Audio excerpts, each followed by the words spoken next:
It is what it is. Thank you for tuning into Scandal in Your Life. My name is Scandal, and since you just let me into a little bit of your life, I'm going to let you into a little bit of mine.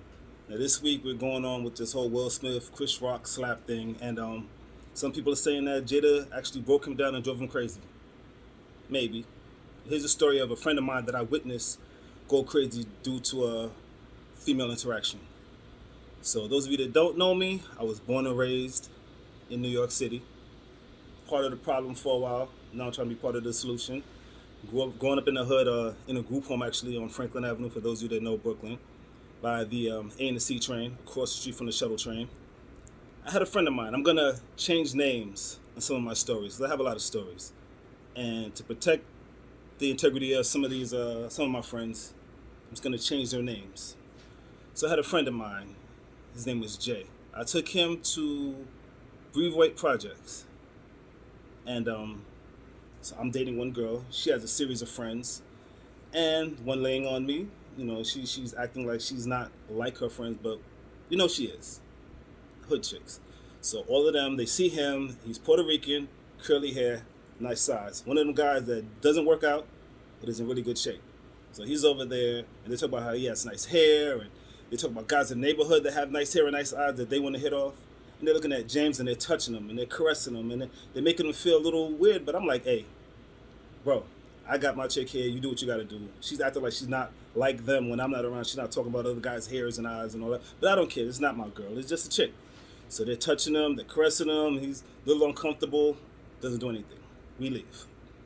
I'm going to say this is about Thursday. So Thursday night, we're in a group home, Franklin Avenue. He starts acting a little different. He's acting a little weird. And he's always a quiet guy. Always been quiet. He's acting a little weird. He's running around and twitching and stuff. I'm like, all right, I don't know what's going on. I don't really care. Things happen. So we go to the corner of Franklin and Fulton. There's a chicken store over there. And some guys in the store, they're just there minding their business. And he keeps looking at them, and they glance at him. He's like, yo, are you looking at me like that? That's gay. That's gay. Why you keep looking at me like that? All right, bro. Take him out the store, bring him back to the house. Like, you're bugging, you about to start something out here. We don't need that. The next day, we wake up. This is Friday now. The next day we wake up, there's broken glass, broken mirrors all throughout the house. Like, what's going on here? And we see him breaking mirrors. He can't see his reflection for whatever reason. Like, nah, yo, that's gay, I can't. No. And keeps breaking mirrors.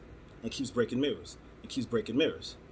Counselors try to talk to him, because this is a group home. The group home has about 10 guys in it. There's usually about 2 staff members at all times. This is a brownstone. It's about 4 levels. Basement level, the ground level, first floor, second floor, third floor. All right. So now James, he's just going through it. He's to himself. He's talking to himself. He's mumbling to himself. Stuff that he's never done before. A little weird, but, all right, we let it go. The next day, I wake up and there's 2 guys in my room. We're going to call one guy Pluck and another guy named Capone. They're on the floor in my room, and they're near tears. I wake up, like, what's going on? They're like, yo, Scandal, I don't understand, man. Like, he's bugging. I'm like, what happened? He's bugging, Scandal, I don't understand. And they're sitting there on the floor, and they're doing something, so I get up and look, and they're trying to piece together $80. They got tape, and they're sitting there stressed out, and they're trying to tape together $80 that James apparently just ripped up and threw all over the floor. So they're bugging, and they're both stressed out. Never seen anyone rip up just $80 for no reason. Now, at the time, we're about, I'm going to say 18, 19 years old. This is 1990. It's 1990. So they're going through it. So I'll go downstairs, and James is butt naked, tied up with a sheet, bent over the couch with his arms behind him, leaning forward, with a counselor there sitting by him, and about a good 6, 7 guys just sitting around the living room, shaking their heads, stressed out. I don't know what's going on. So I go downstairs and I'm talking to them, and the counselor said, well, James tried to assault him, tried to hit him, and just started flipping out, and he came downstairs butt naked and yelling, and it was just a lot going on. Nobody knew what was going on. And then I'm like, well, he has started acting a little weird since Thursday-ish. And I'm thinking maybe something triggered him. I don't know what it is. I don't know his history. 90% of the people in the group home, you don't really know their backstories. We guys, me, I was a runaway. I ended up in a runaway shelter. So I put myself in a runaway shelter, ended up in a group home. Other people have serious situations. Mine was, drugs in the family. I just left. I left at 15, ran away at 15. And, well, that's a whole other story. We'll talk about that another time. So, James is bent over on the couch, wrapped up in a blanket, leaning forward. Counselor sitting next to him on the couch. And we have a bunch of other guys just sitting around him. So now I'm sitting down because I don't know what's going on. So they called 911. So we're waiting for the ambulance to come. And while we're waiting, my boy Lucky, who used to live in a group home, now he just comes by and visits. He walks in there, and all he sees is this guy bent over the couch, butt naked, wrapped up in a sheet, with a bunch of guys sitting around him.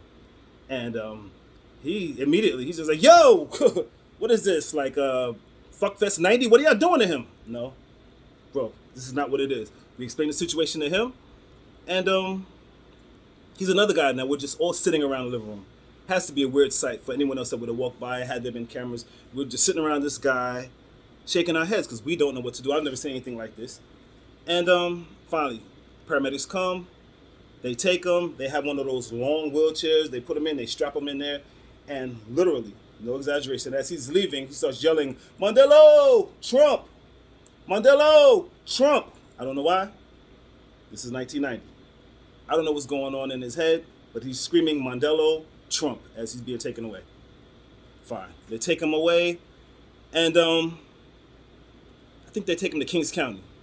So, talking to the counselors later on, found out that something happened in his life when he was younger, and it seemed like he might have been abused at some point in his life as a kid. And I'm thinking that those girls triggered something in him and just set him off. So I went to go visit him in Kings County before he came home, and this was Wednesday that I went to visit him, and he was convinced that it was Saturday, so he lost time. He came home maybe like a week or so later, and he was all right after that. He was to himself still. He's a cool guy, just to himself. And I'm thinking that these females triggered something in him that set him off. It made him go crazy. I feel a little responsible because I'm the one that took him over there, but I don't know his history. I didn't know his history, so it's not really my fault, And I went to visit him. Not everybody else went to visit him. This is my guy. So we say this to say that it's an interesting world out here, and sometimes these women, these females, can trigger something to make you snap. So Will Smith slapping Chris Rock, I wish he didn't do it on that stage, the whitest stage in America, but small part of me, the old Scandal. It's like, yeah, you said something about his wife, this is what you get. It could have been worse. So I'm stuck on both planes. I don't think he should have did it on that stage, but I get why he had to slap him. And why he slapped him like that was a bit aggressive, but it's like that proves the point. Like, you slap a guy like a female, turn your back and walk away, you just know he's not going to do anything. Brooklyn took an L on that one, I got to admit it, but Chris Rock himself got a W. Brooklyn took an L, Chris Rock took a W. He handled it like, like a gentleman, and his sales are skyrocketing. So that's just one of my little group home stories from Brooklyn, Buckham Down, USA, and we'll talk again. But once again, thank you for watching Scandal in Your Life. I am Scandal, and I will see you soon. Thank you. Have a great day.